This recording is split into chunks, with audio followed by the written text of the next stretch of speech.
भोकर समाचार में आपका स्वागत है। मैं मोहम्मद सुजाउद्दीन। आज 1 सितंबर 2024 को भोकर शहर के पंचायत समिति कार्यालय सभागृह में भोकर पुलिस स्टेशन की तरफ से शांतता कमेटी की बैठक ली गई। इस बैठक में तहसीलदार भोकर, पुलिस निरीक्षक भोकर के अलावा शासकीय अधिकारी और समाजी व राजकीय अधिकारी, पत्रकार और शांतता कमेटी के सदस्य उपस्थित थे। आने वाले त्यौहार बैल पोला, गणेश चतुर्थी और ईद मिलादुन नबी के विषय में ये मीटिंग ली गई थी। हेच फक्त प्रशासन चालणं म्हणजे स्वतः चालतो असं होत नाही। सर्व नागरिकांचं सहकार्यही प्रशासनाला पदोपदी आवश्यक आहे। त्यामुळे प्रत्येक बाबीमध्ये आपल्या काही सूचना आहेत, या अनुषंगाने काही चर्चा करून त्यातून मार्ग काढण्याकरिता आपण ही चर्चा आणि बैठक आयोजित केलेली आहे।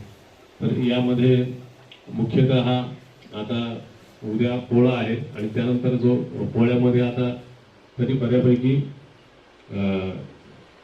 बैल वगैरे कमी झाले असल्या कारणाने पोळ्याचा उत्साह ग्रामीण भागात असतो, पण त्या मानाने कमी झालेला आहे। पण तरी सुद्धा काही ठिकाणी पान वगैरे जो प्रश्न असतो त्या अनुषंगाने काही असेल तर तुम्ही इथं उपस्थित असलेले पाटील मी मागील बैठकीमध्ये आपल्याला सांगितलं होतं, तशी काही सूचना असेल तर अगोदरच सांगा। त्या हिशोबाने आपण जी काही कारवाई करता येईल ती आपण योग्य रीतीने करूया।